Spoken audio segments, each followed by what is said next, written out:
Assalamualaikum warahmatullahi wabarakatuh. Hamidanillah wa musallian ala Rasulillah la haula wala quwwata illa billah. Subhanaka la ilma lana illa ma 'allamtana innaka antal alimul hakim. Rabbi shrah li sadri wa yassir li amri wahlul 'uqdatam min lisani yafqahu qawli. Raditu billahi rabba wa bil islami dina wa bi Muhammadin nabiyya wa rasulah rabbi zidni ilma wa zidni fahma.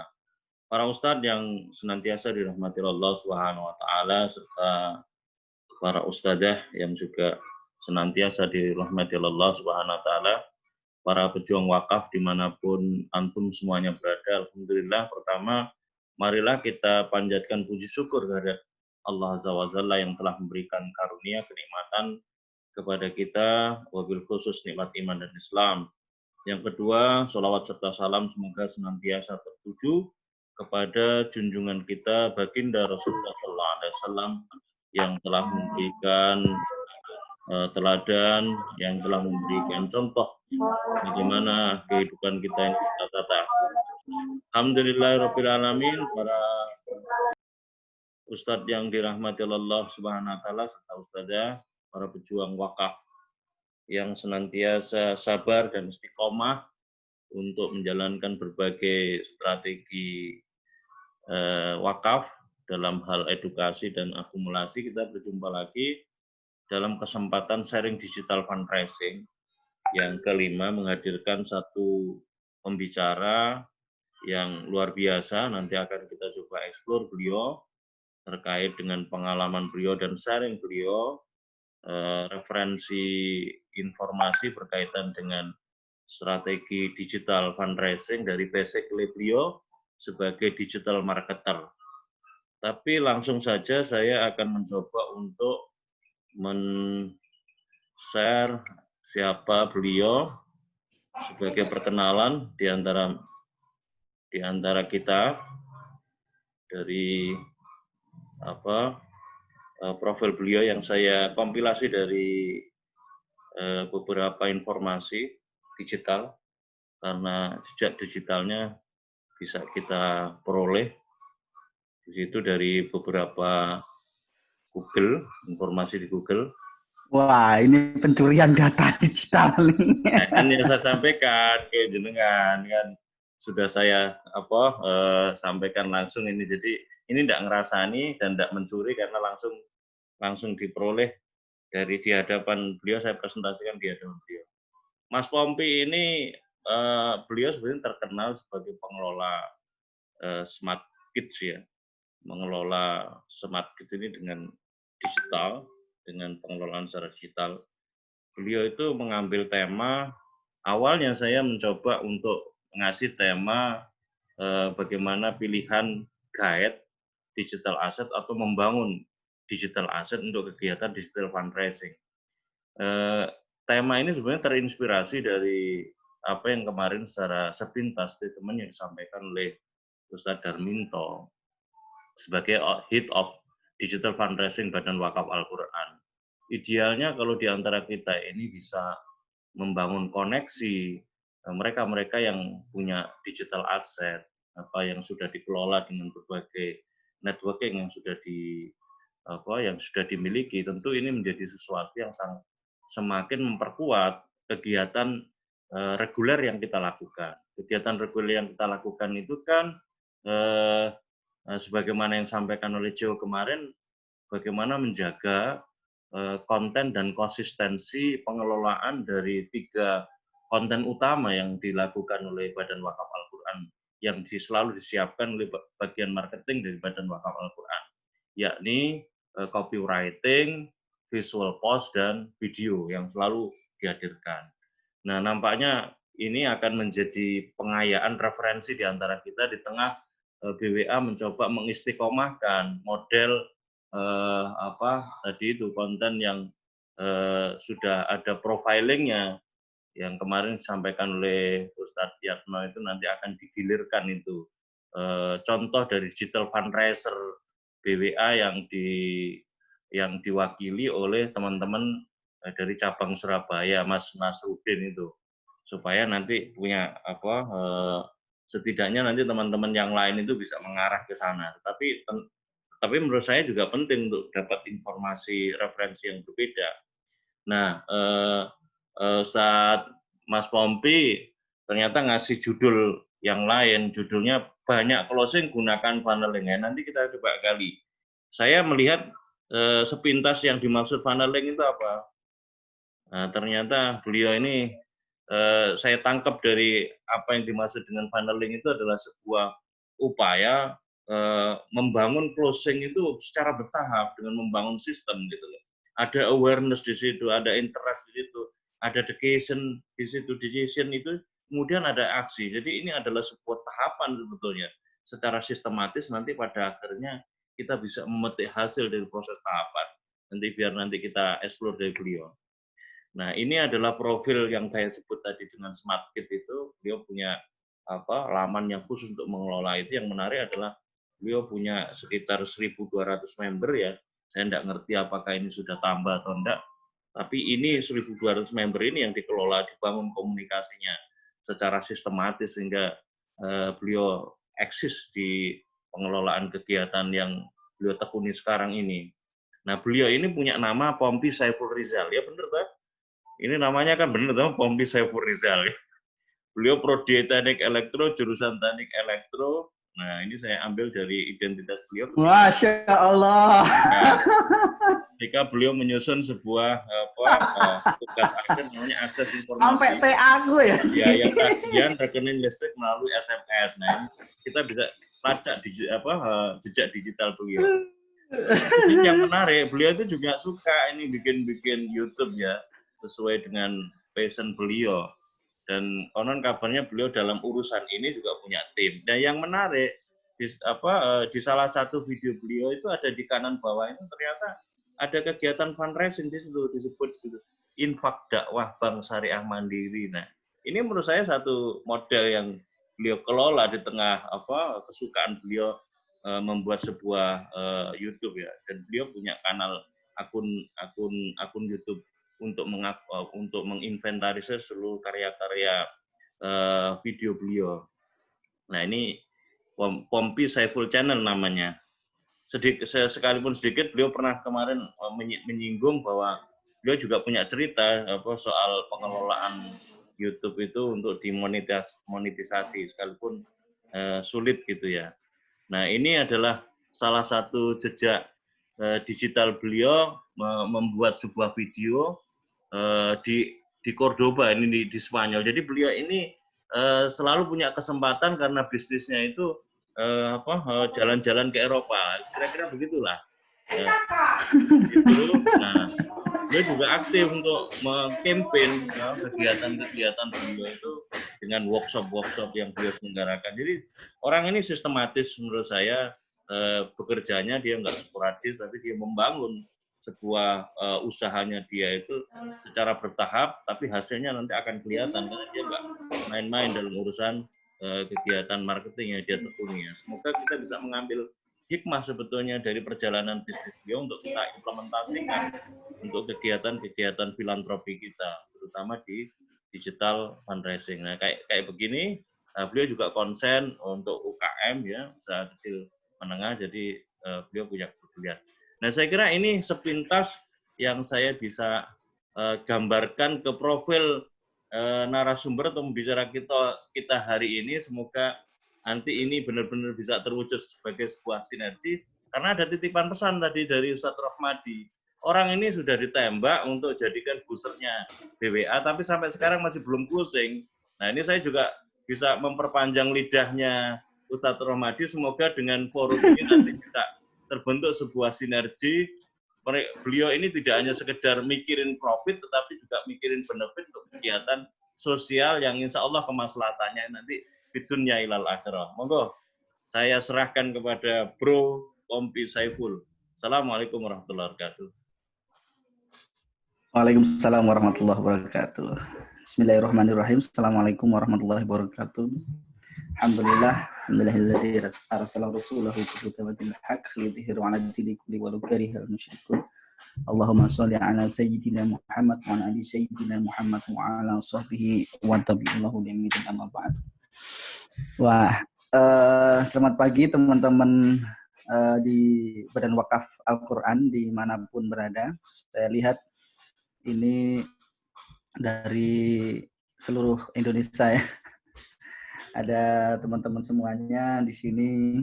Siapa ya yang saya kenal? Ntar tak cari-cari dulu. Abanarko, Setor Haji. Abanarko Jogja. Nah ini Mas Marten. Mas Marten ini apa namanya? Dulu satu grup ya dengan saya di barisan buzzer. Buzzer Mas apa? Rohmadi. Ya, Mas Rohmadi ini sejak zaman saya hijrah ya sampai sekarang ya tetangga saya juga beliau. Oke. Saya rasa sudah pengenalannya luar biasa. Saya di-doxing pagi hari ini. Ini beliau. Ini saya di-doxing untuk kedua kalinya. Kalau dulu saya pernah di-doxing oleh Digembok ya di Twitter, jati diri saya diudal-udal kayak gitu. Sekarang saya diudal-udal lagi. Oleh Ustadz Selamat ya. Oke. Langsung aja kita. Aku oleh share screen ya tadi ya. Sudah tak co-hostkan. Siap. Oh, ini oke.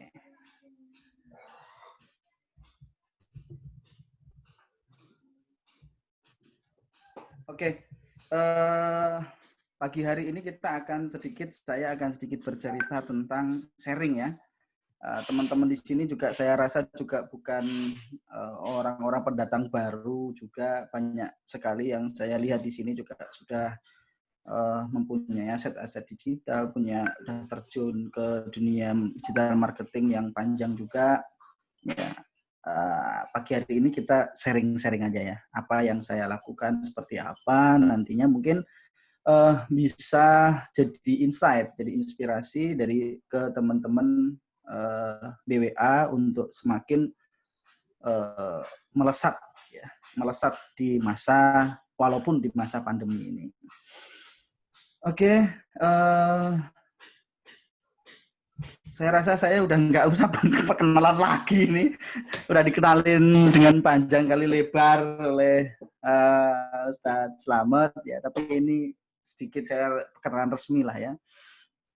Nama saya Pompi Syaiful Rizal ya. Ini beberapa bisnis saya, Petualangan Fatih ya. Itu buku anak, story, kemudian komik ya, seperti itu. Smart Kids sudah dibuka oleh Ustadz Slamet ya. Sultan Wir ini salah satu saya komitmen untuk teman-teman UKM ya. UKM yang saat ini juga terpuruk ya gara-gara serangan produk impor dari Cina. Jadi produk pengrajin teman-teman yang juga pengemban dakwah di Rembang itu banyak sekali yang hampir gulung tikar ya gara-gara produk-produk yang diimpor oleh importir ya, terutama tas dan sebagainya dari Cina, sehingga oke lah ya, tak bantu. Kemudian saya membuat brand khusus untuk membantu teman-teman ini dengan brand Sultan Wir ya. Insya Allah ini juga sebenarnya belum kita launching minggu depan, sudah kita persiapkan seperti apa ininya, kampanyenya, kemudian insya Allah minggu depan sudah launching. Yang ini zalfamiracle.id ya, skincare ya, sebagainya. Nah ini lahir saya di Pacitan ya 1984 ya, masih muda sekali. Daripada Mas Rohmadi itu Selamat kan saya lebih muda. Kemudian pekerjaan saya seperti itu. Ini pendidikan enggak saya sertakan di situ, yang satu karena DO. S2-nya DO. Jadi mau nyertain gitu, kata wah gumen kuliah gak lulus ya seperti itu. Ya, kemudian seperti itu. Oke, kontak personal saya, silahkan kalau yang mau mau kontak ya, WA, website pribadi, blog ya, sama Instagram. Oke. Pertama, kenapa sih kita itu menggunakan funnel? Tadi mungkin sedikit dikasih preview oleh Ustadz Slamet ya, Sugianto, seperti apa sih ya funnel itu? Kenapa sih kita menggunakan funneling? Ya, yang pertama customer journey. Jadi seseorang saya amati. Jadi ketika orang itu membeli barang, itu ternyata memang punya perjalanan khusus, nggak ujuk-ujuk langsung membeli gitu ya. Ada tahap-tahap yang harus dilewati ya.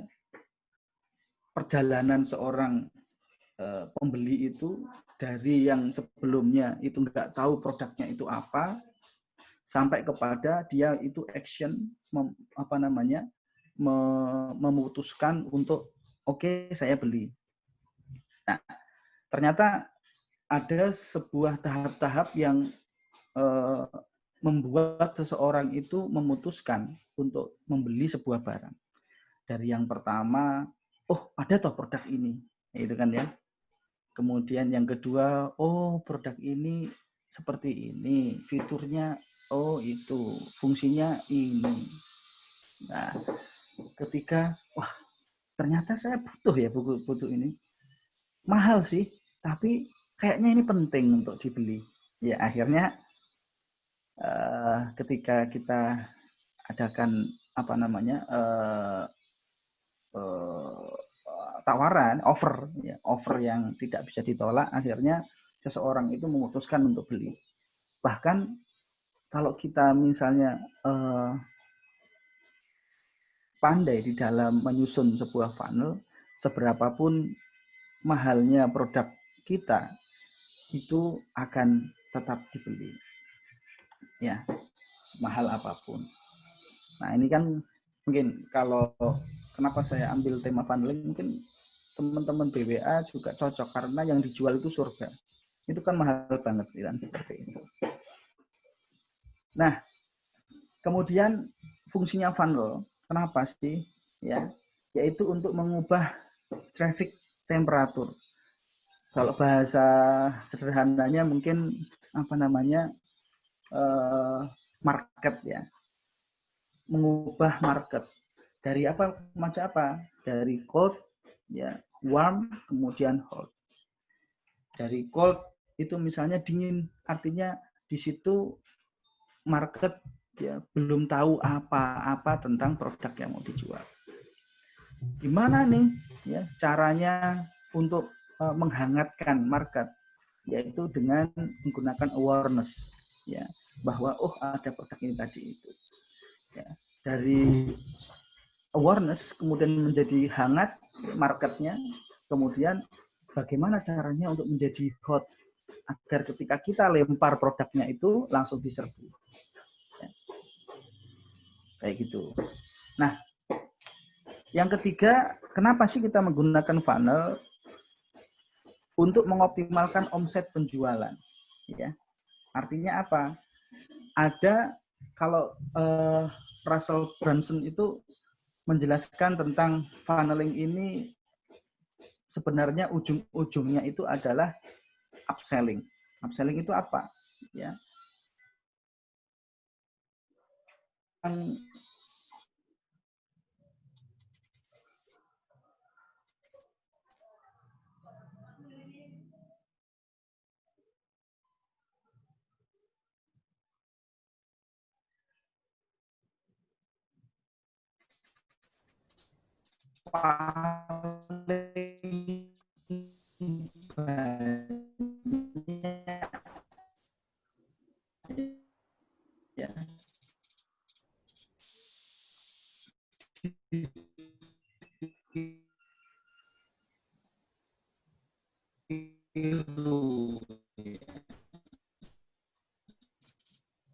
Putus-putus. Mas Pompi Oh, putus-putus. kalau beli satu dapatnya ini. Tapi kalau beli dua, Anda bisa dapat murah. Nah, seperti itu. Nah, itu bisa dilakukan dengan funneling system. Nah, funnel sendiri itu apa? Ya. Kalau bahasanya ini kan bahasanya Jawa, funnel itu kan torong, ya. Kalau masa kecil saya itu akrab dengan torong. Karena apa? Karena beli minyak ya, minyak tanah ya. Dulu kalau nyumet sentir lengo potro itu kan sambil bawa jerigen sama torong ya. Itu untuk apa? Untuk agar volume yang banyak itu masuk ke mulut yang kecil. Nah, teori funnel inilah kemudian diaplikasikan ya ke dalam dunia digital. Maka funnel itu adalah strategi tertentu yang bertujuan mengarahkan seseorang berpindah dari satu kondisi ke kondisi lain untuk menghasilkan penjualan yang optimal. Dan tadi ya bisa memindahkan traffic ya, dari dingin jadi hangat panas, atau dari memindahkan sebuah kondisi ya, dari yang belum tahu kepada yang sudah tahu, kemudian butuh, kemudian harus beli. Ya, itu adalah funnel di dalam dunia digital marketing. Nah, basic funnel itu seperti ini. Yang tadi sudah disampaikan oleh Ustadz Slamet Sugianto. Jadi basic ya. Ini basic itu dasarnya funnel. Ya, itu ada 4. Nanti bisa pengembangannya itu bisa macam-macam. Bisa lebih panjang, yang interest itu diperpanjang, yang awareness itu. Tapi intinya itu adalah basicnya itu adalah ada 4 ini. Yaitu bagaimana awareness ya, kemudian dari awareness itu menjadi interest ya. Dari tahu kemudian tertarik ya. Dari tertarik itu kemudian merasa butuh ya. Dari butuh itu kemudian gimana mereka itu untuk action untuk membeli. Nah, ini yang mungkin sebagian besar dilakukan oleh para pelaku digital marketing strategis. Bagaimana strateginya ya di dalam campaign-nya itu pasti akan ada flow seperti ini. Ya. Bisa sih langsung action, tapi itu tidak akan maksimal. Karena apa? Karena tidak melalui flow-nya. Orang belum tahu, ya, misalnya Mas Rohmadi mau ngelamar seseorang itu pasti pakai ta'aruf, ya, seperti itu. Ujuk-ujuk hard selling, ya. Maukah menikah denganku? Ya, aku iki sopo, pasti ditolak. Itu offer yang buruk ya, seperti itu kan. Berbeda dengan kalau misalnya kita melakukan tahap-tahap flow-nya seperti itu. Ya. Sangat mungkin tawaran itu sulit ditolak kalau misalnya dia itu sudah tahu kehebatannya Mas Rohmadi, ya kan ya. Kemudian, ternyata aku butuh, ya seperti itu kan. Ya. Mas Rohmadi ini konco turu dulu, jadi saya bully aja di sini kesempatan. Kemudian inilah yang menjadi basicnya, ya, flow sebuah orang itu untuk sampai ke action itu ternyata membutuhkan tahapan-tahapan yang bertingkat seperti ini. Artinya bisa jadi yang awareness itu banyak, tapi yang interest pasti nggak sebanyak yang awareness. Nah, gitu kan. Kenapa bentuknya torong? Karena semakin ke bawah itu semakin sedikit. Ya. Orang yang tahu banyak, tapi yang tertarik ya gitu kan ya, berapa persen dari orang yang kita kumpulkan tadi. Tapi kita harus melalui tahap itu, mengumpulkan sebanyak-banyaknya orang. Ya. Baru kemudian yang tertarik siapa? Dari yang tertarik itu yang merasa butuh itu berapa? Dari yang merasa butuh berapa itu kemudian yang action untuk membeli itu berapa? Ya, itu adalah tahapannya seperti itu. Semakin ke bawah semakin kecil dan sedikit angkanya. Nah, di dalam advertising pun ya, kalau di dalam misalnya di sini ini di setiap media advertising itu pasti memberikan 3 tahap seperti ini. Ya, baik itu Google, Facebook, TikTok, ya, itu pasti menggunakan 3 step seperti awareness, consideration, conversion. Ya, awareness ini kalau kita sebut adalah TOFU, top of funnel, MOFU, middle of funnel, ya, seperti itu. Bottom of funnel, BOFU, bottom of funnel. Ya, semuanya di dalam dunia iklan digital itu pasti menggunakan 3 step ini. Ya, minimal ya, awareness, consideration, conversion. Awareness itu bagaimana untuk membangun awareness, aware ya. Kemudian consideration itu bagaimana orang itu sudah mulai berinteraksi, tanya-tanya. Emang produkmu itu kelebihannya apa sih? Emang kalau aku beli nanti keuntungannya apa sih? Ya kan? Benefitnya apa? Fiturnya apa aja? Nah, itu consideration. Baru kepada conversion. Telah terkonversi menjadi buyer, konversi menjadi pembeli. Nah, ini contohnya kalau saya upload Facebook ya. Kalau kita di dunia digital marketing itu menggunakan advertising ya, buying media ya, kita beli untuk eksis di media. Objektifnya pasti terbagi menjadi 3 seperti ini. Awareness, consideration, conversion. Artinya awareness, consideration, conversion ini ya mengikuti framework funneling ya. Mengikuti framework flow dari funnel tersebut. Jadi mulai dari awareness, kemudian traffic, engagement, ini consideration ada traffic, engagement, install, video views, sampai kepada yang terakhir conversion ya. Telah dikonversi menjadi pembeli, konversi, katalog, store, traffic, jadi orang-orang yang datang ke toko kita itu sebanyak berapa. Ini objektif. Tujuan dari iklan itu kalau di dalam Facebook. Tujuanmu apa? Tujuan awareness. Tujuanmu apa? Consideration aja. Ya berarti cuma komentar, ya, share, like, dan sebagainya. Tujuanmu apa? Konversi. Oke, konversi menjadi pembeli. Nah, seperti itu. Nah, kalau di dalam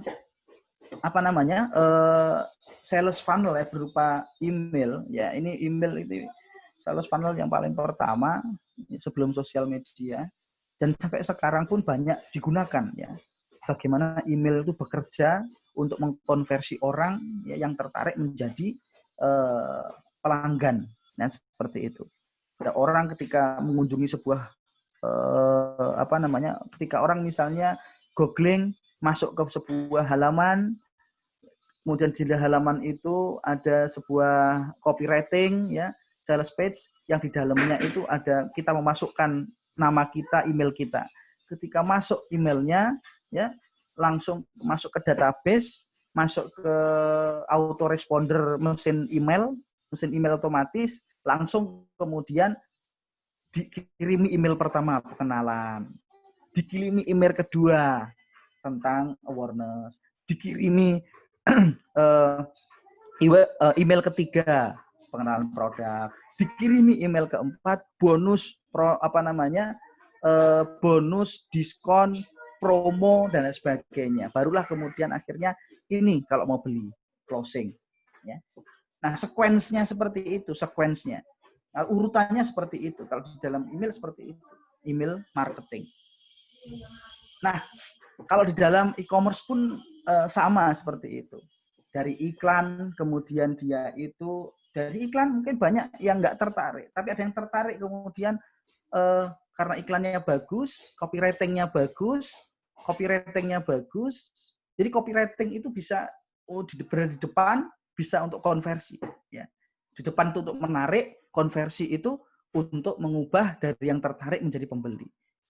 Ads misalnya iklan, ya gambarnya menarik, ads copy-nya menarik. Ads copy itu dari gambar sampai copywriting itu namanya ads copy, ads kreatif kalau sekarang karena kompleks, ya. Bisa berbentuk slide, bisa berbentuk video dan sebagainya. Kemudian tertarik, kemudian akhirnya dia menuju ke landing page. Ya, ini namanya view content atau visi. Dari landing page kemudian dia ngeklik, oh harganya cocok, oke, klik add to chart, ya, ATC, add to chart. Tapi belum tentu add to chart itu nanti membayar. Ya, habis add to chart itu kemudian dia melihat ini transfernya pakai apa aja ya. Ya, itu namanya initial checkout. Mau checkout seperti apa? Payment, ya. Kemudian barulah kemudian yang namanya closing itu adalah dia transfer. Sama ketika ini diterapkan misalnya di supermarket ya, atau di mall-mall dan sebagainya. Dipasang gede banner di depan, ya, minyak goreng diskon habis 50%. Mak-mak melihat ketika lewat melihat langsung mampir, jebret. Nah, kemudian masuk melihat displaynya. Nah, itu view content. Lihat displaynya. Wah, habis itu ambil keranjang, ya. Kemudian tertarik dengan promo-promonya, masukkan ke keranjang. Namanya add to chart. Masukkan ke keranjang. Ya, setelah puas memilih, masuk ke kasir. Ya, itu namanya initial checkout. Ya. Tapi kan bisa jadi orang yang yang dipasangi iklan belum tentu masuk. Ada yang tertarik, ada yang tidak. Yang tertarik itu namanya masuk atau view content. Orang yang lihat-lihat bisa jadi nggak tertarik, ya. Tapi ada yang tertarik juga. Nah, itu customer journey-nya seperti itu. Pasti dari banyak ke sedikit sebagainya. Nah, apa yang kita maksimalkan nantinya, ya? Nanti kita bisa maksimalkan. Kalau orang yang tertarik tapi tidak masuk, berarti iklannya diperbaiki. Kalau sudah masuk tapi nggak tertarik memasukkan barang-barangnya untuk di keranjangnya, berarti penawarannya yang salah. Kita mengatur kontennya yang salah, copywriting-nya yang salah, atau landing page-nya terlalu lemah. Ya. Lah kalau sudah masuk keranjang tapi kok nggak transfer, bisa jadi payment gateway-mu kurang lengkap. Yang dia punya banknya, ya dia nggak punya. Terus solusinya apa? Ya misalnya kayak gitu, itu dalam e-commerce, funneling juga. Nah, bagaimana kemudian kita itu mendesainnya supaya dari orang yang kita target kemudian menjadi closing, ya. Ini ini kan rata-ratanya ya seperti itu. Kita bagaimana secara umumnya desainnya seperti apa? Yang pertama misalnya ini kita manut kepada 7 fase apa namanya?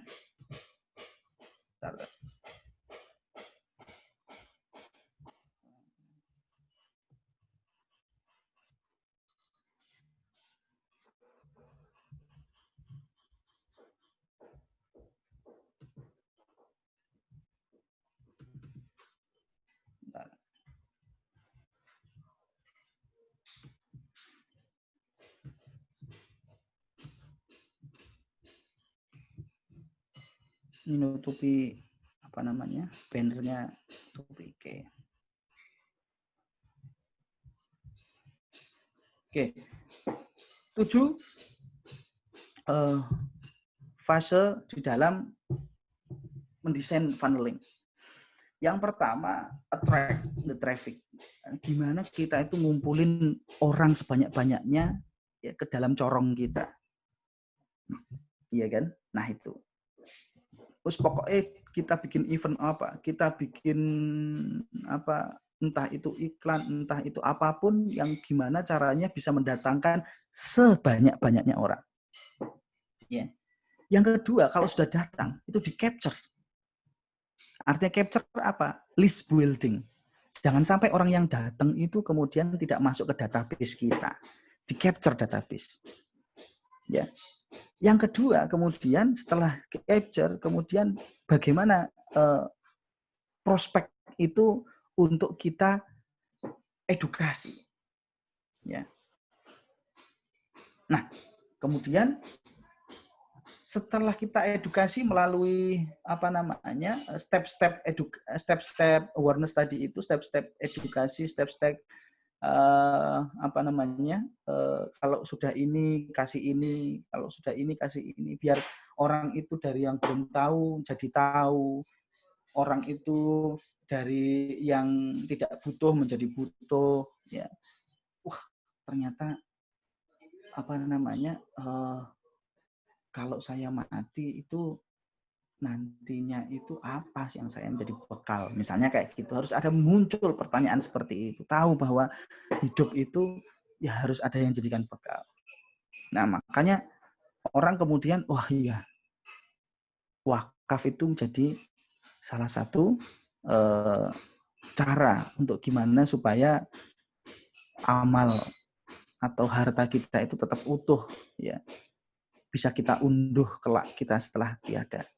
Nah, actionnya itu kenapa kok harus wakaf melalui Badan Wakaf Al-Quran? Nah, seperti itu.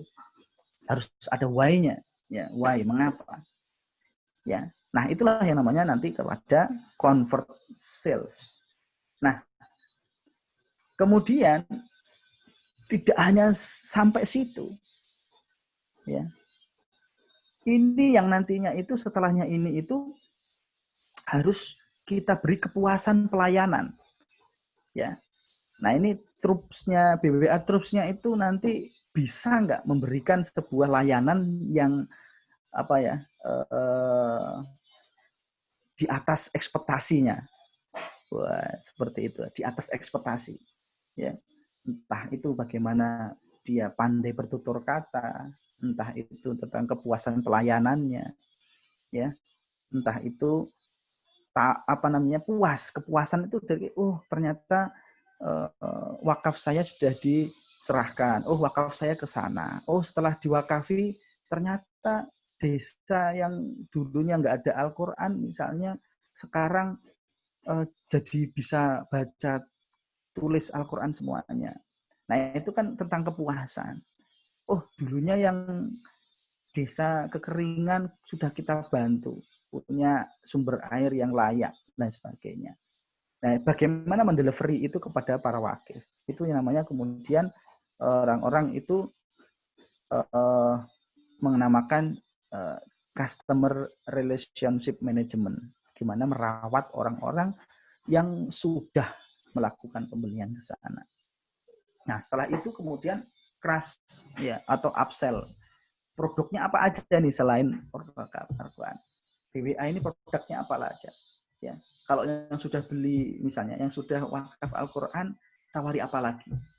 Gimana kita mendesain penawarannya? Ya.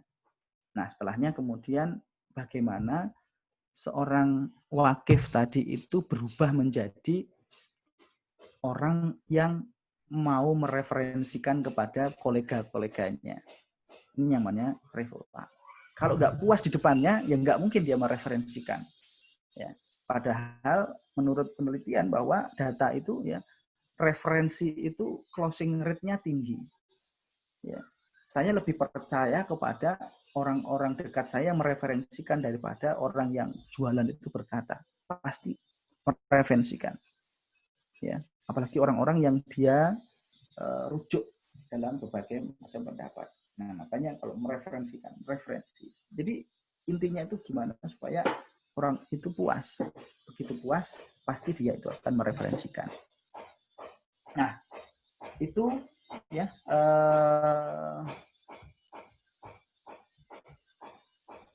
untuk awal diskusi ini ya. Nantinya ini saya contohkan ya, kalau misalnya sebentar. Charger saya laptop.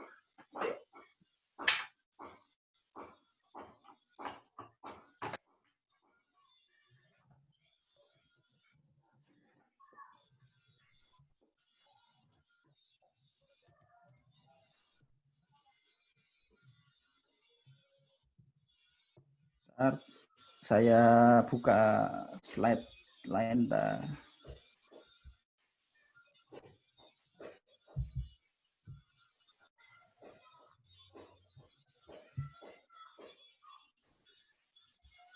Ya.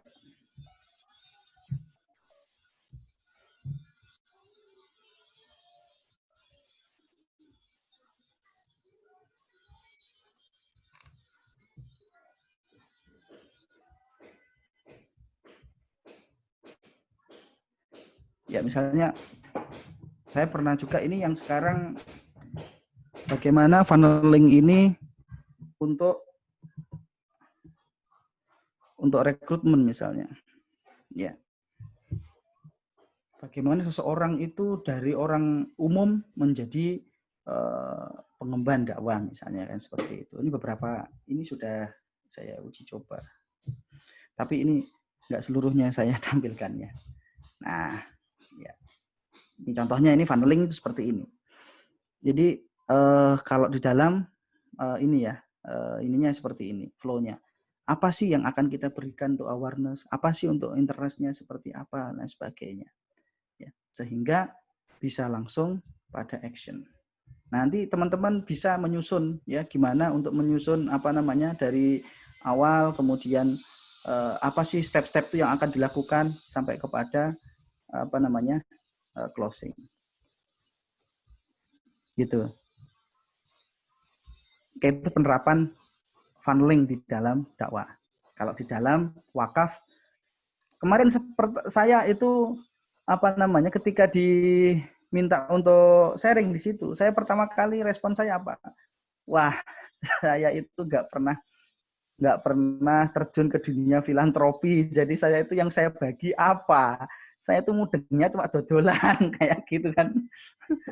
Ya, terus pokoknya sharing ya. Itu dua pengalaman saya di dunia marketing, di jualan dan di dunia dakwah. Nah, di dakwah itu juga perlu funneling. Nggak bisa ujuk-ujuk langsung jadi kader itu kan enggak. Harus ada funnel yang dia ikutin. Oke, seperti itu. Iya. Pendahuluan. Iya, makasih Ustadz Tompi Saiful atas pemantiknya, pemaparan awalnya. Saya kira tadi ada banyak poin-poin yang penting kalau kita belajar dari pengalaman beliau dari sisi digital marketing ya. Satu pola-pola secara bertahap, secara sistematis yang bisa dikembangkan untuk mungkin kegiatan-kegiatan filantropi atau fundraising yang poinnya ada sebuah tahapan bagaimana proses sampai akhirnya terbangun sebuah closing gitu. Yang itu ada tahapan-tahapannya, bagaimana closing itu bisa dicapai akhirnya secara sistematis karena polanya sudah diletakkan begitu, tidak sporadis. Mungkinkah itu pertanyaan menurut saya? Karena BWA sekarang dari sisi kegiatan yang ada di pusat itu kan lagi mengembangkan satu model platform crowdfunding ya, yang selama ini kan dikelola melalui pintu amalsoleh.com sama kitabisa.com itu melalui kemarin Ustaz Heru menyampaikan dibantu oleh seorang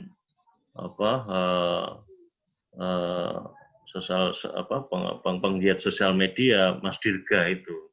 Terus kemudian dicoba oleh Ustadz Darminto. Nah, saya kira kegiatan-kegiatan yang ada di level bawah mungkin tidak bisa dilakukan satu upaya untuk bisa mengelola secara sistematis nanti pada akhirnya, bukan hanya sekedar sporadis ya. Sporadis itu maksudnya adalah memanfaatkan dari konten yang selama ini sudah dibikin oleh pusat. Yang menurut saya ini pasti ada lifetime-nya, ada masanya kan begitu. Karena kalau ini tidak dikelola secara sistematis pasti dia ya tergantung situasinya seperti apa.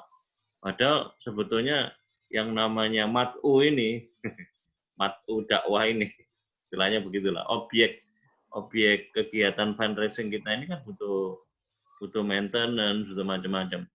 Nah, kemarin kita mendapatkan inspirasi banyak dari dari sharingnya Ustadz Nasruddin ya, dengan berbagai temuan-temuan kasus yang beliau temui ya, dan bagaimana style beliau juga untuk membangun komunikasi dengan para wakif itu, dengan gaya beliau, dengan kekhasan ritual beliau, punya lagu yang khusus, punya wirid yang khusus lah, gitu.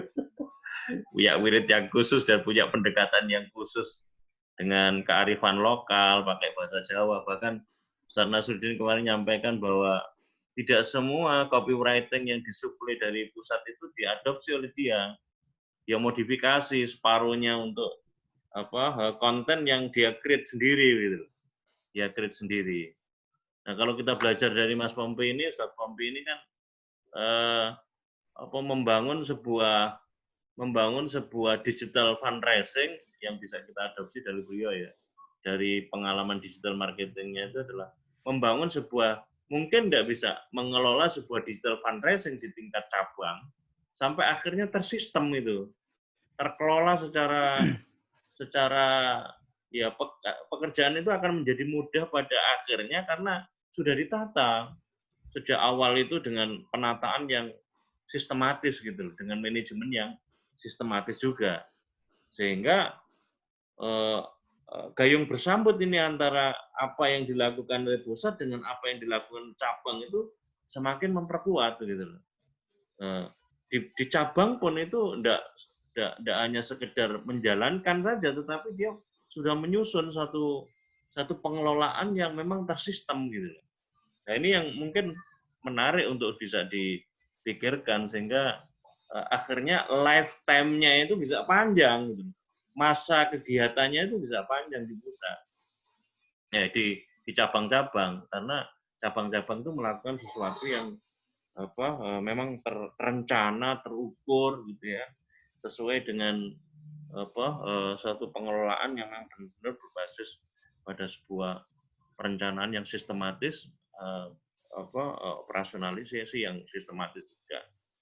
Nah, ini sudah ada yang raise hand, bisa kita akomodasi, dan pasti yang raise hand itu adalah sohibnya Ustadz Pompi, Ustadz Rahmadi.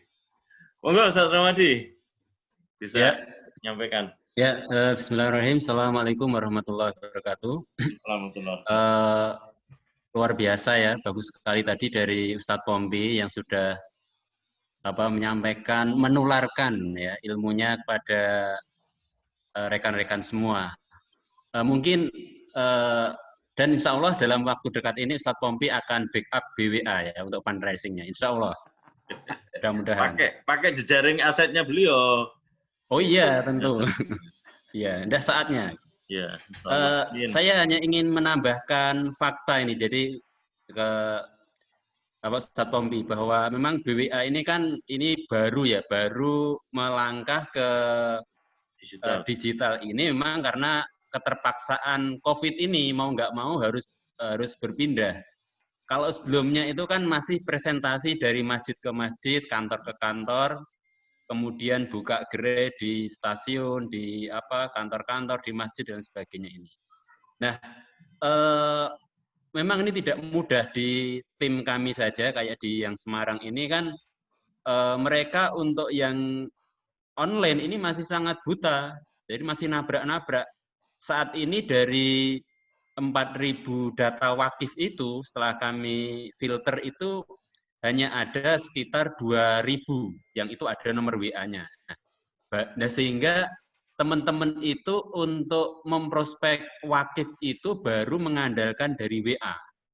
Walaupun kemarin sempat terbantu dari WeGrab itu karena memang langsung ditembusi ke siapa itu kemarin Mas Arif itu sehingga dapat diskon dari pusat. Ya baru saat itu bisa mengandalkan dari follow up-nya itu baru dari WeGrab. Nah, untuk yang disampaikan oleh Ustadz Pompi tadi memang belum. Nah, sehingga nampaknya mau nggak mau kita di BWA ini harus memulai untuk setidaknya semakin banyak belajar dari funneling tadi, buat kolam, buat acara-acara yang itu bisa sampai ke konversinya itu sampai prospek itu berwakif ke kita. Nah, ini memang tantangan karena saya dengar tadi memang banyak istilah-istilah juga yang asing, walaupun saya sudah mendapatkan ilmunya banyak itu, tapi kok ya nggak diaplikasikan, ya nggak tahu, udah lama sekali ibaratnya tadi disampaikan ya. Sejak ini tuh masih bujangan tuh udah sering bareng-bareng kemana-mana, tapi dia sudah ke Eropa kemana-mana, kita hanya lihat dari postingannya, wah ini yang sampai di Cordoba, ini sampai di Amsterdam, ini sampai di Yunani itu aja. kapan ya gitu.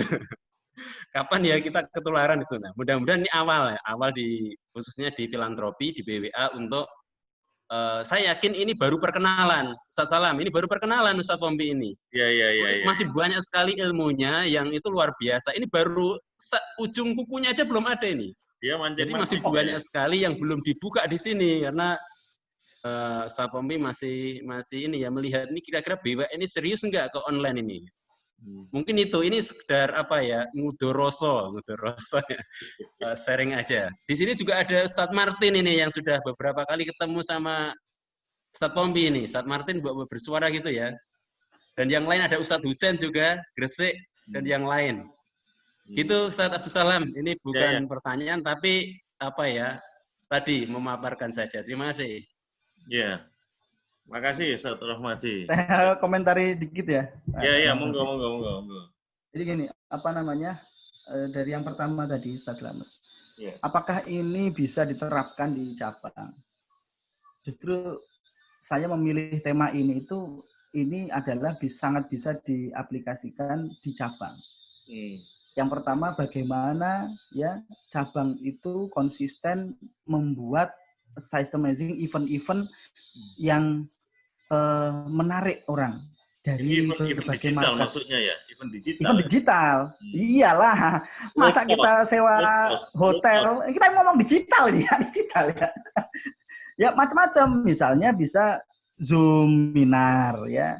Kemudian bisa kuliah di WhatsApp. Kemudian macam-macam yang bisa kita jadikan event. Nah, bisa juga kita kasih event offline, bisa aja dari online di offline kan. Ya, sesuaikan marketnya. Misalnya sementara ini coba sudah membuat persona belum? Misalnya, orang yang wakif itu interestnya apa sih? Orang yang pewakif yang sudah ada itu umurnya berapa sih? Gendernya apa sih? Senengnya apa sih? Biasanya kalau denger kalau nonton TV-nya apa sih? Channelnya apa? Kalau lihat berita itu websitenya apa, korannya apa, dan sebagainya. Bisa sampai sekarang. Untuk apa? Untuk kita itu bagaimana? Kira-kira orang-orang yang seperti ini cocoknya buat event apa sih? Kayak gitu ya. Contohnya misalnya, ternyata banyak yang pengusaha ya wakif itu ya. Ya makanya cari tema-tema yang bisa menjadi magnet. Orang itu berkumpul ke situ tentang pengusaha-pengusaha. Ya entah itu bagaimana bisnis, entah itu bisnis project, apa itu, sehingga kita itu mengumpulkan banyak lead di sana. Ya. Nah, disitulah kita polanya masuk dari funnel pertama tadi, ada awareness. Masuk ke kolam pertama, kolam awareness. Dari sana kemudian kita capture lead-nya. Kita misalnya bikin bisnis coaching Qur'ani misalnya kayak gitu ya bagi pengusaha. Contohnya kayak gitu. Pokoknya gimana supaya relate ya, supaya relate. Ada nanti ada yang protes ya, relate itu opo meneng gitu istilah. Jadi maaf ya. Jadi gini kadang-kadang saya ya nanti bisa inilah ya, bisa kalau ada istilah yang keluar dari mulut saya nggak tahu, nggak apa-apa tanya aja gitu kan ya. Karena ini kan istilah itu kan biasanya sering dia itu di lingkaran apa dia ngobrol. Kalau saya di lingkaran orang-orang digital marketer ya mungkin terbiasa ngomong itu. Jadi kalau misalnya nggak diterima, nggak mudeng, ya tanya aja apa sih artinya sebetulnya. Relate itu ada relevansi dengan wakaf. Itu bisa nggak nantinya itu tema ini ditarik ke sana nantinya. Tapi sudah ada nih. Nanti tema pertama ini, tema kedua ini. Nah, seperti itu. Masuk ke kolam interest tentang wakaf. Kemudian akhirnya kita buat event gathering online misalnya. Yang terakhir itu yang menjelaskan tentang BWA itu sendiri. Supaya orang-orang itu action di sana. Oh ya saya wakaf 10 juta. Oh ya saya wakaf 20 juta. Oh ya saya wakaf 50 juta. Karena apa? Di event gathering yang terakhir tadi. Tapi ada flow-nya seperti itu. Nah, kemudian coba bikin ke emak-emak, ke ibu-ibu. Bikin ke PNS. Temanya apa yang cocok? Ya, misalnya tema-tema orang-orang yang sudah membicarakan kebanyakan memang pensiun, efektif di dunia pensiun, gimana cara menyikapi ketika orang itu sudah pensiun dan sebagainya. Ini juga banyak, pasar seperti ini banyak. Orang yang kebingungan setelah pensiun ngapain, kita bikin event itu. Nah ini kan mudah untuk menariknya, ya. Asal kita tahu persona-personanya tadi itu seperti apa. Ngomong persona lagi nanti nggak tahu apa ya. Jadi sosok orang seperti saya ini atau orang yang wakaf itu ciri-cirinya kayak apa sih? Dari umurnya, gendernya, dari gender jenis kelaminnya apa kebanyakan, kemudian ya itulah marketnya perorangan itu seperti apa itu kita capture. Oh berarti kan biasa ada polanya biasanya. Oh orang-orang yang seneng wakif itu polanya seperti ini. Oh orang yang mau wakaf itu punya karakter seperti ini, biasanya ada polanya. Saya yakin ya semuanya pasti ada polanya. Pembeli saya juga itu punya pola sendiri, punya persona sendiri.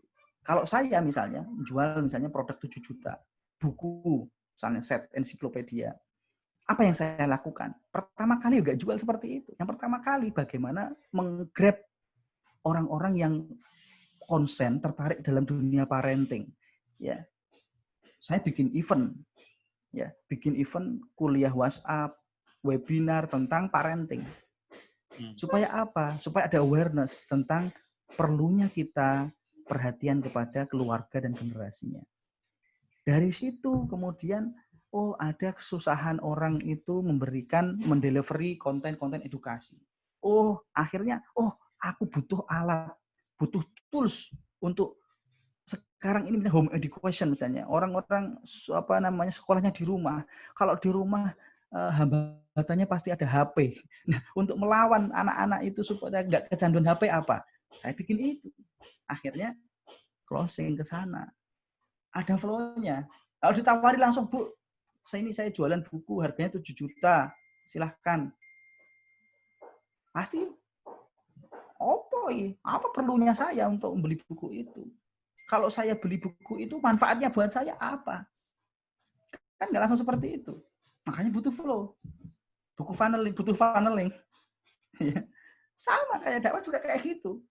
Ya, kita ke matku yang baru kenal, belum jadi anggota enggak? Wah, langsung ya.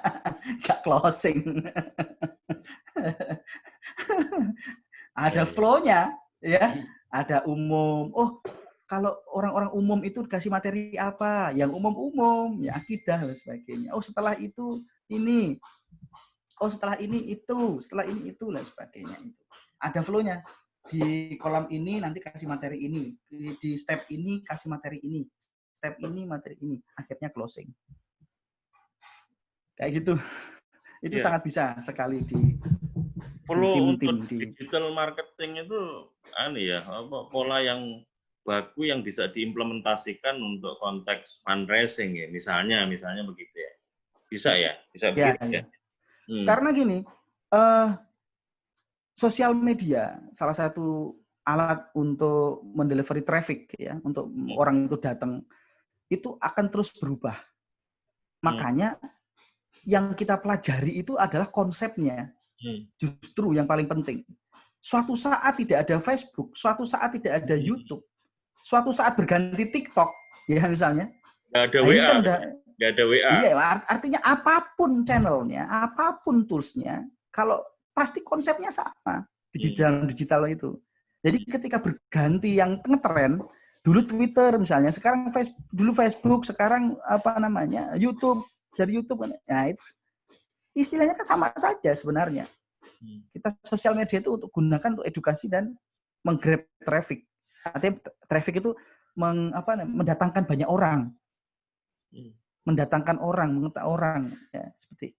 Nah, dalam WhatsApp pun nanti ya, misalnya menggunakan WeGrab misalnya, ya harus jangan kemudian nge-grab orang yang tidak kenal, kemudian kita tawari langsung ya. Program Badan Wakaf Al-Quran wakaf segini-segini lah. Kue sopo gitu kan. Kalau saya ya langsung tak blok gitu kan, seperti itu. Kalau nggak tahu siapa kamu, blok report. Nah, entah udah di blok nanti. Makanya gunakan lead pertama dulu, funnel pertama untuk orang-orang yang kita baru kenal seperti itu. Nge-grab data, kasih funnelnya. Undang ke acara kita. Kecuali Undang ke acara kita. kecuali Ustadz Abdul Somad profilnya.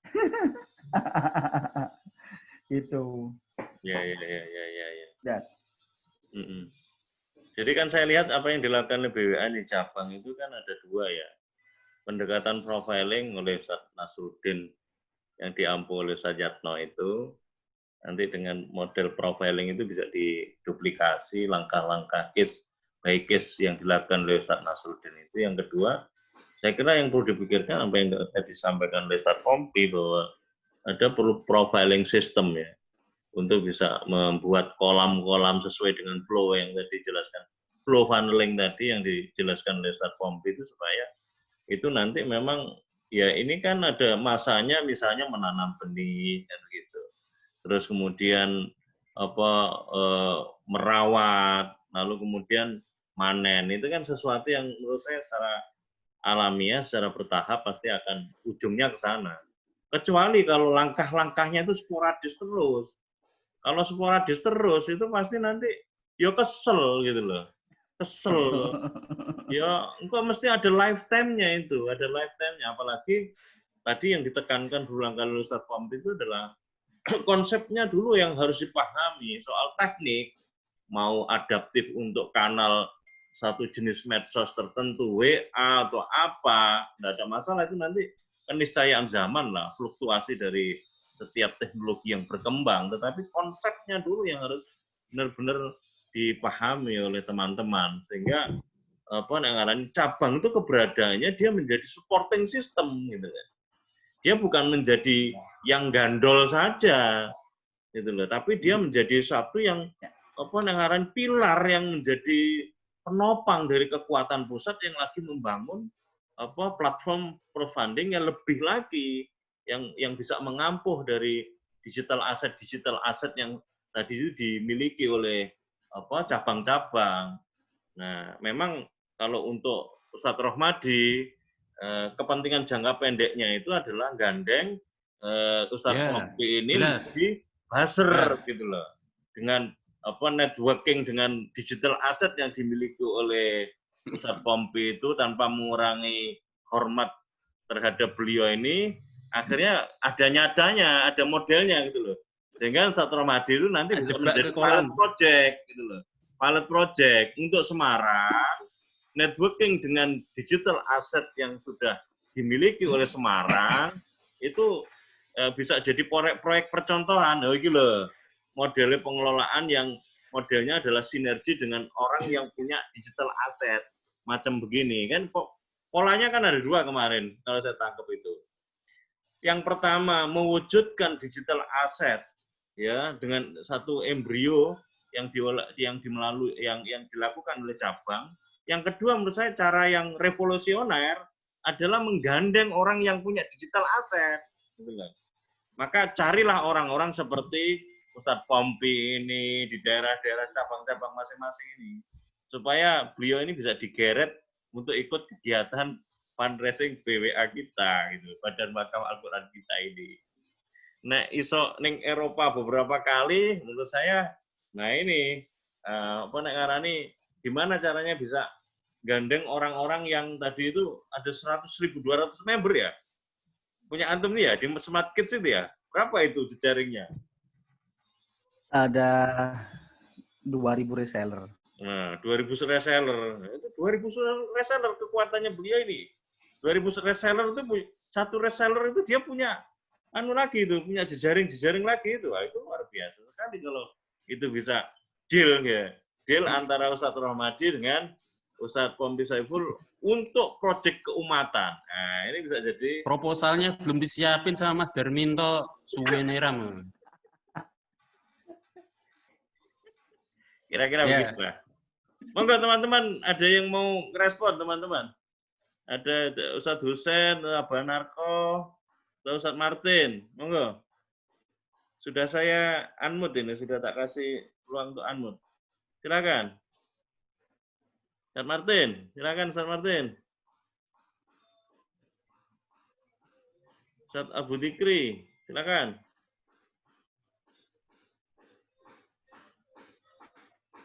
Halo? Baik, saya Hasan. Ya, silakan.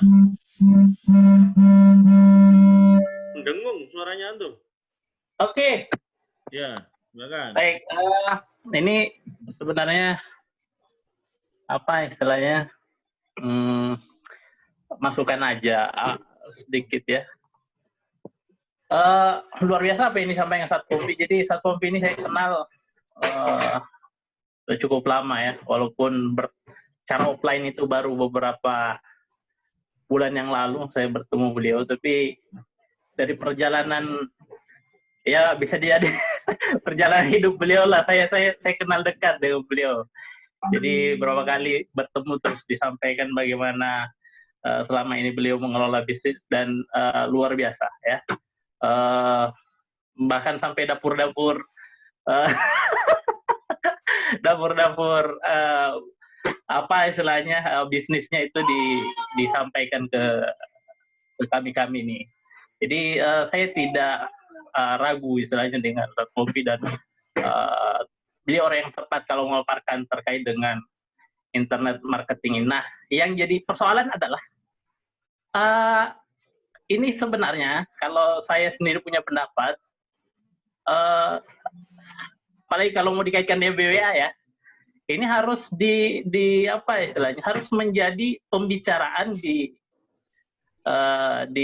tingkat manajemen yang pusat. Nah, kalau di tingkat manajemen atau pusat itu punya pemahaman yang mindset yang sama, satu frekuensi, nah itu menelurkan ke bawah itu gampang aja.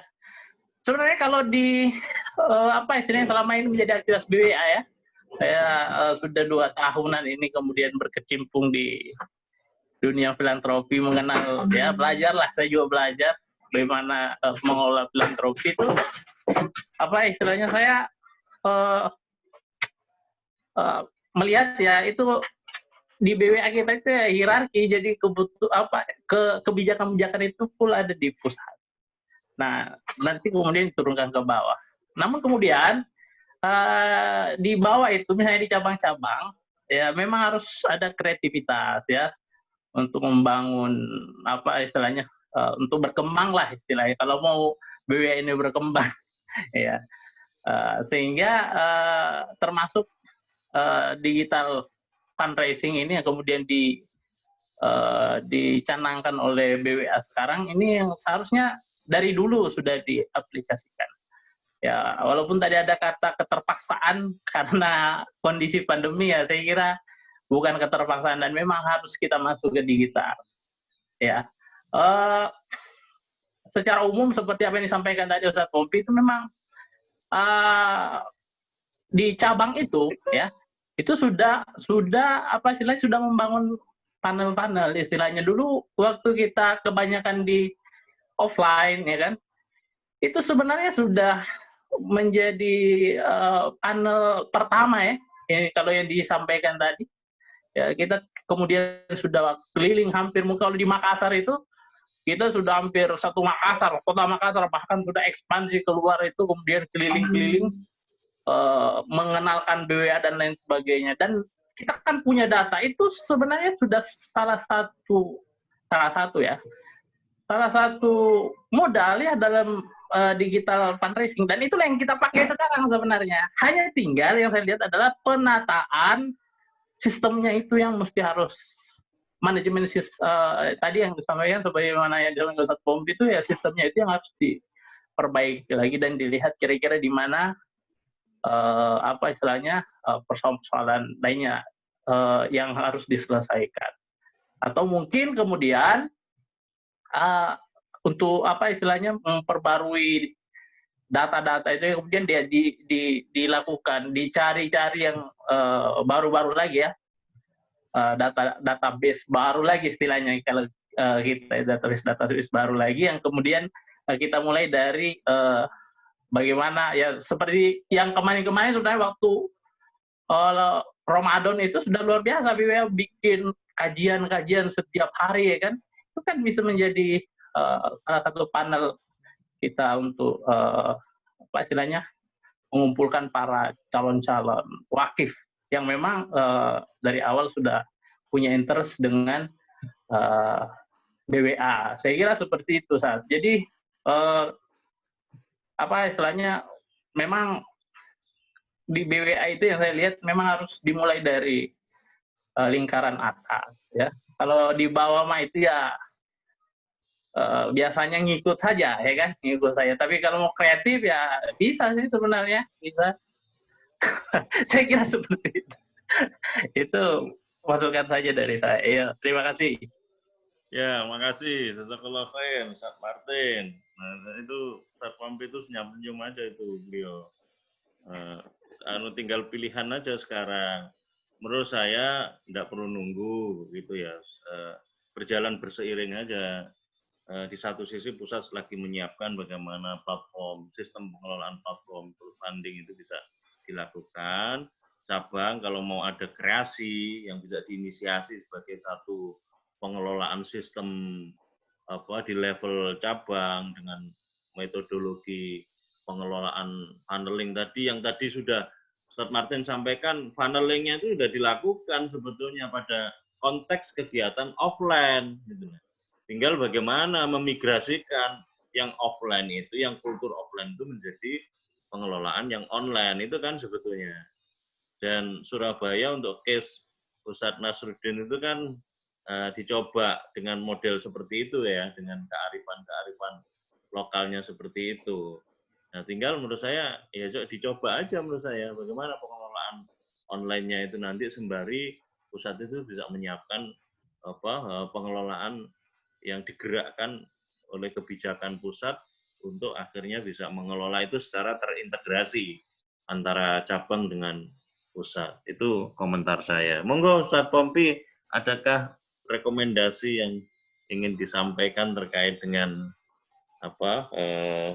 kondisi yang ada ini dan apa kira-kira yang tadi kan Ustaz Pompi menurut saya penting untuk digarisbawahi. Konsep funneling yang tadi dipresentasikan itu sebetulnya bisa diimplementasikan untuk cabangan gitu. Nah, tinggal dilakukan aja upaya untuk bisa mengimplementasikan itu. Monggo Ustaz Pompi bisa direspon Ustaz komentar. Ya, menambahin aja ya dikit bahwa saya terus terang ya, artinya saya itu belum tahu banyak tentang BWA. Badan Wakaf Al-Quran itu model kemarin model bisnisnya seperti apa, filantropi saya benar-benar saya itu buta lah seperti itu kan ya, dunia bisnisnya bisnis modelnya seperti apa. Tapi gini, sebenarnya kalau kita bicara marketing itu kan yang pertama itu yang dibangun pertama itu kan di funnel pertama yaitu awareness. Nah, antara pusat dan daerah itu sebenarnya pusat itu melakukan kalau kita ibaratkan misalnya bombardir ya, kemudian daerah itu kan infanterinya ya. Artinya kalau bombardir doang kalau nggak diterjunkan infanteri kan artinya belum tercapture. Sebuah daerah belum kalah kalau infanteri musuh itu belum masuk ke situ kan. Walaupun dia itu menang, ngebomi semuanya kan sepertinya itu. Kalau belum ada kependudukan seperti itu. Nah, itu sinerginya. Yang pertama, pusat itu mempunyai sebuah campaign atau kampanye secara sistematis. Kemarin sudah saya sampaikan kepada Ustadz Darminto sama Ustadz Slamet ya, harus ada secara kesamaan bergerak. Apa tema yang mau diambil? Supaya apa? Supaya resonansinya gede. Kalau misalnya dari Jakarta, dari Sabang sampai Merauke itu, ya apa yang membentuk kolam awareness-nya bersama-sama, itu efeknya akan lebih gede, akan lebih viral, akan lebih berefek kepada market di Nusantara ini. Ya, tentukan. Nah ini makanya harus ada memang tim khusus untuk membahas masalah migrasi ke dunia online. Jadi gini, online itu tidak menghilangkan offline. Itu yang harus kita pahami, bahwa begitu online tuh kemudian nanti offline-nya nggak jalan. Enggak seperti itu. Bagaimana kita tuh online itu adalah sebuah keharusan sekarang. Kalau kita tidak bertindak, manajemen change-nya rendah, tidak mau berubah mindset-nya, ya kita tergilas oleh zaman. Karena zamannya online. Kalau kita nggak menguasai online, ya udah kita tergilas. Nah, makanya yang pertama itu adalah bagaimana campaign yang serentak, yang sama. Apa yang mau kita bikin untuk awareness? Ya, campaign-nya nanti jadi visual post, kemudian copywriting, kemudian ini itu terutama visualnya itu geraknya tuh bareng dengan tema yang sama agar awareness yang ditimbulkan itu bisa bergaung, ya, beresonansi, ya. Jadi apa nih yang mau kita kampanyekan? Hashtagnya apa, ya? Dengan tema-tema yang tema-tema umum, range. Kita mau market range ketiga misalnya. Range ketiga saat ini itu kalau kita sudah buka-buka database ya Wakif itu punya karakter profile, punya profiling Wakif seperti apa, kemudian kita putuskan tuh nantinya itu kita ngangkat masalah hashtag lah, atau ngangkat tema, atau ngangkat apa yang mau kita angkat, itu tugasnya pusat. Nah nantinya daerah itu mungkin akan membuat event-event funneling itu sama seperti yang dibuat campaign oleh pusat. Jadi berkesinambungan, jadi bersama-sama secara paralel, itu kan seperti itu geraknya, ya, bukan seri. Kalau seri kan dari pusat ke daerah ke cabang, ya, itu seri. Kalau paralel itu pusat jalan, daerah juga jalan bareng secara bersama-sama. Nah, makanya susah kalau misalnya tidak ada momentum. Ya, harus ada bikin momentum nih dulu nih. BWA launching apa, launching tema apa yang nantinya itu daerah ngikutin. Tapi kampanyenya itu melalui online. Kalau nggak ada momentum, ya susah. Misalnya saya selalu selalu memanfaatkan momen launching. Momen launching itu bagi saya berharga. Kenapa? Karena di launching itulah nantinya itu akan terjadi lonjakan pembelian. Oh, launching seperti itu. Kenapa? Itu bisa mungkin ratusan kali lipat, ya, berlipat penjualannya ketika launching. Penjualan biasa misalnya sehari 100 misalnya, itu bisa langsung masa launching 1 bulan misalnya laku 2.000 misalnya buku, laku 3.000 dan sebagainya. Karena ada momentum launching sebuah tema, launching sebuah ini yang digerakkan di dunia digital, kerja sama-sama buzzer, kerja sama-sama influencer, ya kerja sama-sama ini supaya memang nanti di daerah itu panennya gampang. Bikin event-event aja, ya, yang serentak, yang sama, ya, yang nantinya diselenggarakan di online. Nah, ini bisa seperti itu konsepnya, itu pusat yang online, daerah kalau pandemi sudah selesai ya, daerah bisa panen offline-nya. Gitu. Ya.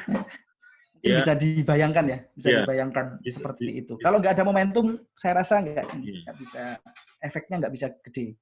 Sebetulnya kalau launching campaign tema-tema tertentu yang di-trigger oleh pusat, itu kan infrastruktur yang dibutuhkan hanya Zoom sekarang ini ya, atau kuota kan begitu kalau hanya sosial media. Ya, sosial media ya. Sosial media.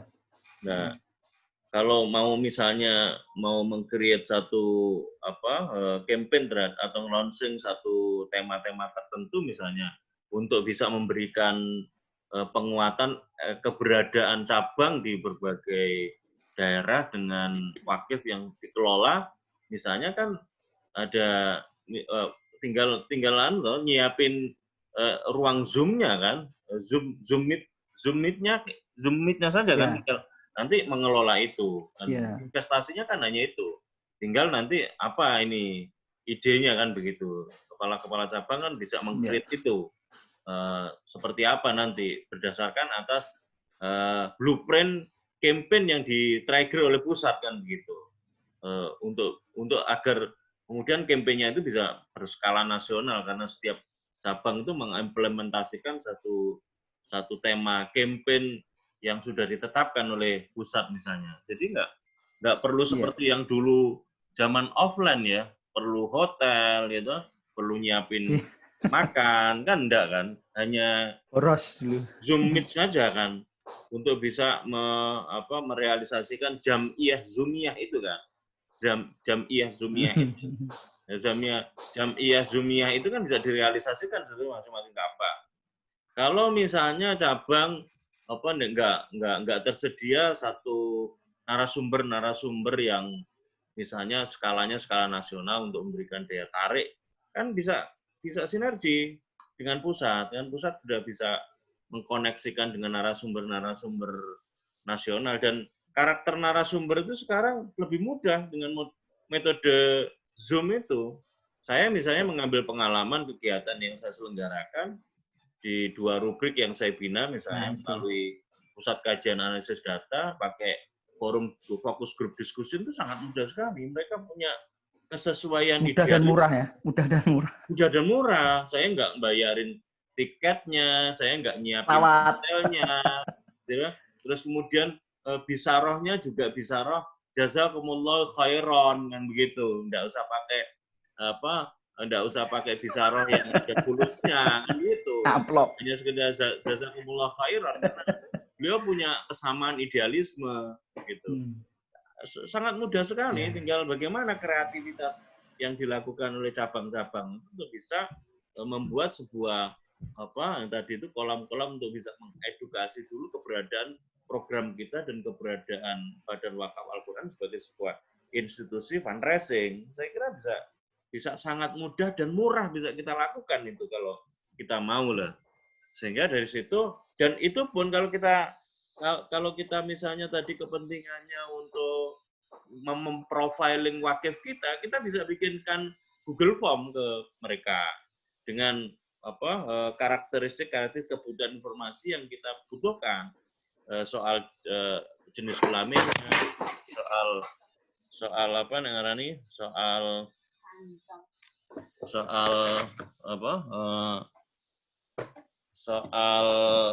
penghasilannya, macam-macam itu kan bisa kita realisasikan ya. Mohon maaf ya, ada kesalahan teknis ya. Terlalu nggih. Panjang. Ganti. Nggih, seperti itu. Seperti itu, sebentar. Ini ada yang satu. Nah, saya kira begitu. Beberapa yang terkait dengan usaha-usaha kita untuk mengimplementasikan flow tadi, flow funneling tadi, tentunya.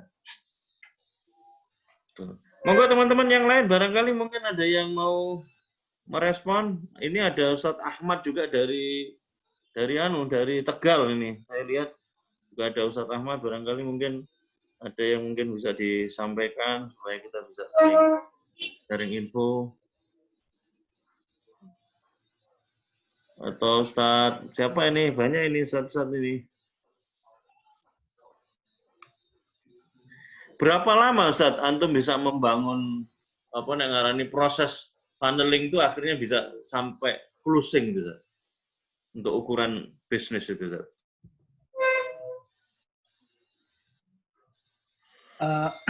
Sebenarnya kalau kita sudah punya ritme cyclingnya itu bisa cycling bulanan. Jadi setiap bulan itu kita bikin acara rekrutmen, nanti di situ proses itu kemudian kita habis ini, kemudian training ini, habis ini tentang ini, menjelaskan ini sebagainya. Itu sampai pada yaitu mobil. Itu cyclingnya itu bisa 1 bulan sekali atau bisa 2 bulan sekali, tergantung nanti itu mau jual produk apa. Ada campaign hashtag, yuk maksudnya membernya nanti posting ke sosial media dengan hashtag ini, gitu kan ya.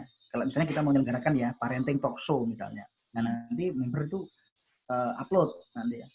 Nanti bisa kita kasih reward ya, reward misalnya untuk menyemangati ya. Postingan siapa nih yang paling banyak di like, di komen. Nah, gitu kan ya. Nanti kasih reward gitu kan. Artinya apa? Itu secara organik kita membangun sebuah traffic ya, supaya orang itu banyak tahu, banyak ini dengan dorongan-dorongan itu. Ya itu juga butuh juga perlu untuk walaupun teman-teman semuanya ini kan tetap kalau ada rewardnya itu kan tetap semangatnya beda ya, beda. Top influencer dan sebagainya. Ya bisa 1-2 bulan sekali itu bisa diselenggarakan flow-nya seperti dari awal seperti itu. Tinggal kuncinya itu traffic-nya dari mana itu apa namanya. Nah itu yang menjadi konsen selanjutnya. Kita nge-grab-nya dari mana nih? Nge-grab data untuk ikut untuk ngisi jadi peserta misalnya. Kalau saya kan dari mana source datanya biasanya? Kalau saya Facebook Ads, IG Ads dan sebagainya berbayar. Kalau kan saya mazhabnya mazhab instan, mazhab berbayar. Hitungannya jelas kan, metu piro, untung piro itu kan jelas. Kalau organik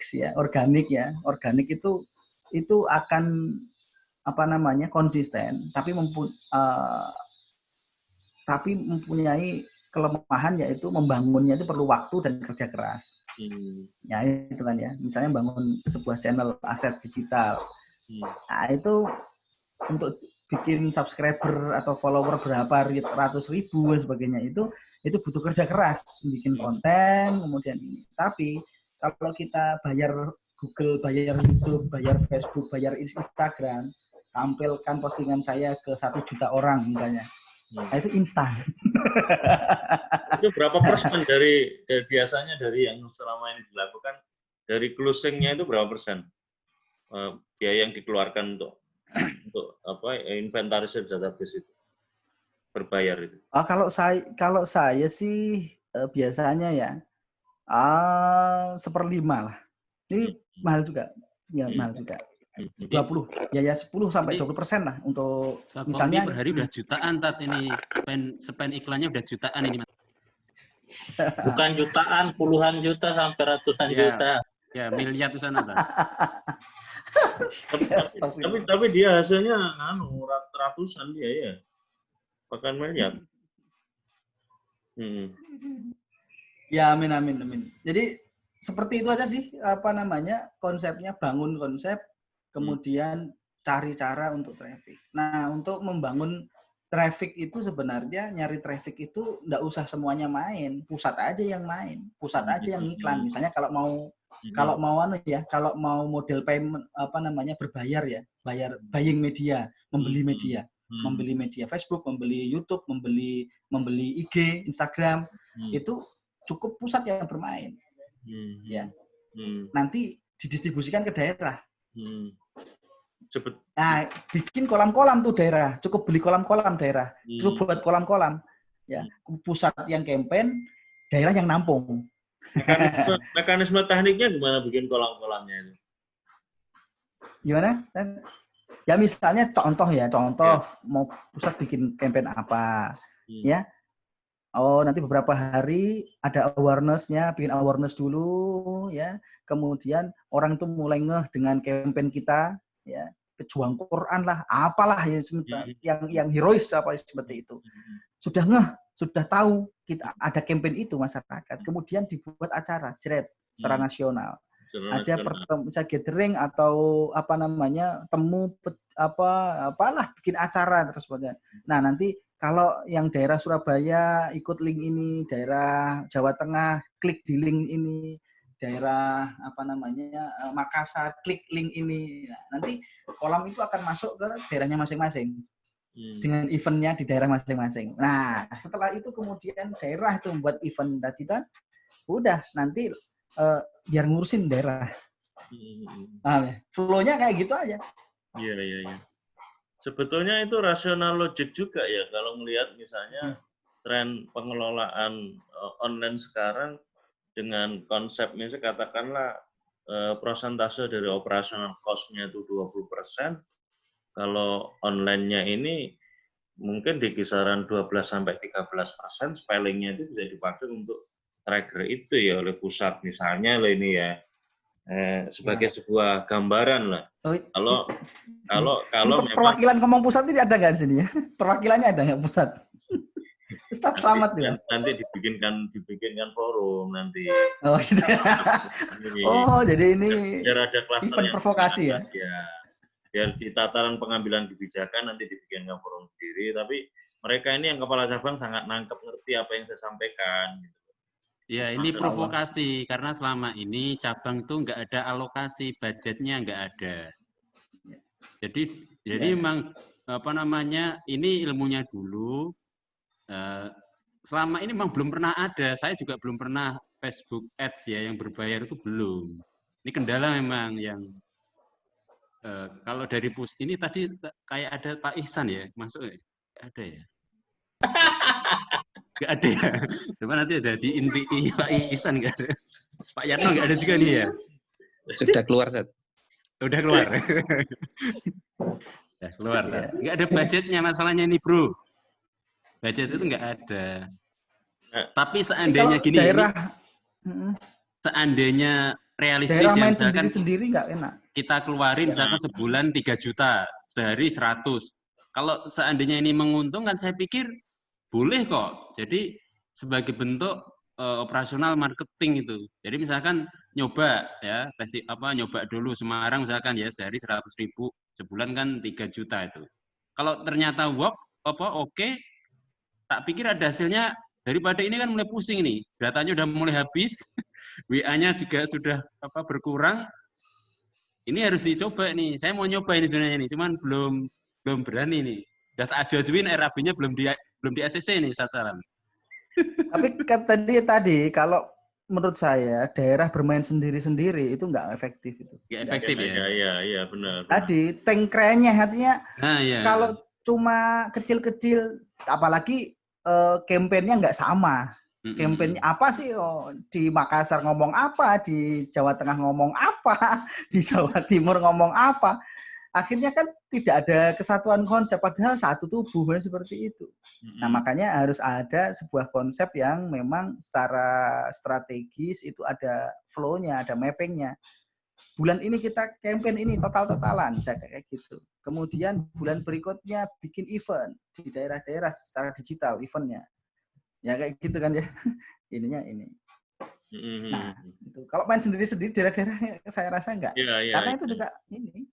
Nah, saya kira kita sabar aja menunggu pusat dengan political will dan goodwill-nya segera bisa tereksekusi di daerah dan dengan cara di tengah pusat sekarang lagi membangun satu kebijakan yang adaptif dengan digital culture ini, digital fundraising ini, teman-teman tidak kehilangan kreativitas, gitu loh, tidak kehilangan kreativitas untuk tetap bisa optimal kan begitu. The power of the kepepetnya itu harus dimunculkan di situ, diwujudkan di situ.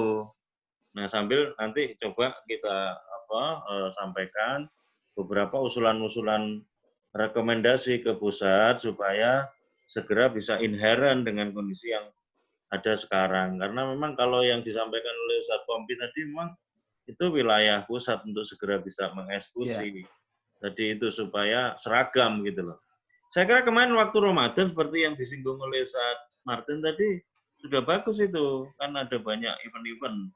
Nah, tinggal menata aja bagaimana blueprint campaign oleh pusat ini yang bisa nanti tinggal diviralisasi di cabang-cabang itu dikelola untuk kepentingan maintenance dan komunikasi dengan para wakil supaya tidak melulu bertumpu hanya kepada kemampuan personal gitu loh, tapi ada bagian yang lain yang memperkuat ini gitu loh. Seperti yang tadi dijelaskan oleh Ustadz Pompi tadi, paneling itu yang ada tahapan-tahapannya begitu ya. Sehingga masukan, Dad. Iya, gimana? Jadi kalau misalnya ini mungkin masukan saja. Kalau misalnya BWA itu mau bikin platform crowdfunding, nggak efektif menurut saya karena telat. Yang pertama telat. karena udah banyak banget crowdfunding yang lain. Yang kedua, membangun trust ke publik itu lebih susah kalau crowdfunding. Ya, udah ada Kitabisa, udah ada macam-macam, banyak sekali crowdfunding itu. Justru menurut saya kelebihannya BWA itu adalah mereka itu dekat dengan masyarakat. Artinya bukan hanya transfer ke platform crowdfundingnya.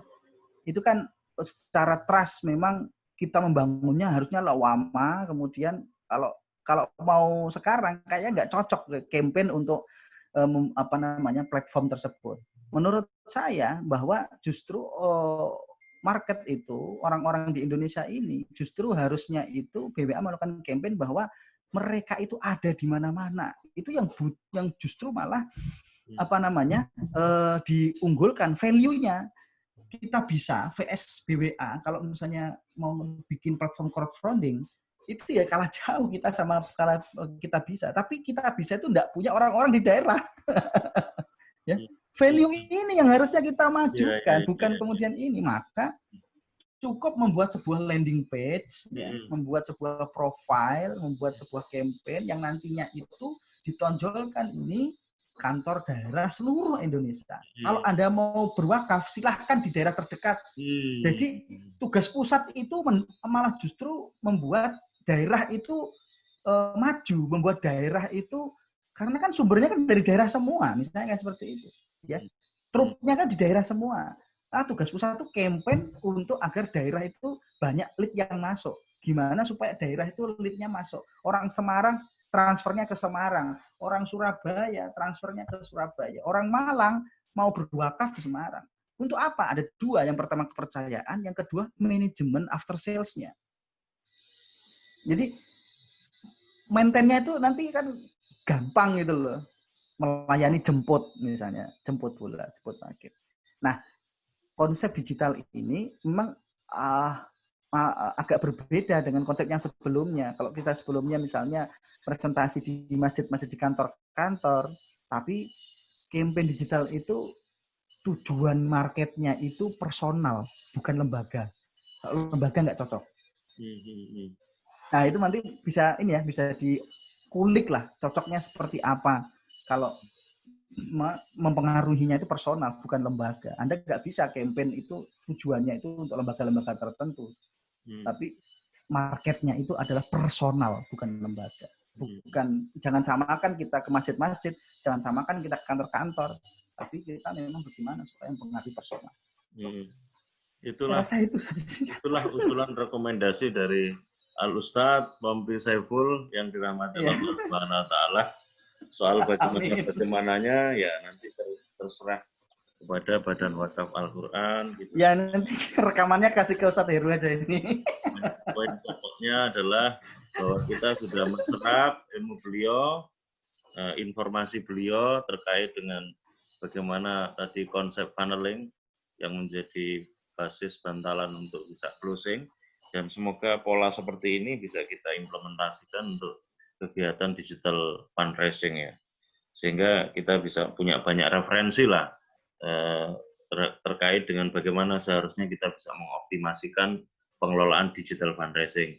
Saya sampaikan terima kasih Ustaz Jazakumullah khairan atas kehadiran panjenengan. Semoga ini menjadi awal sinergi di antara kita yang nanti secara khusus follow up oleh Ustaz Rohmadi sebagaimana titipan pesan khusus yang tadi disampaikan kepada saya.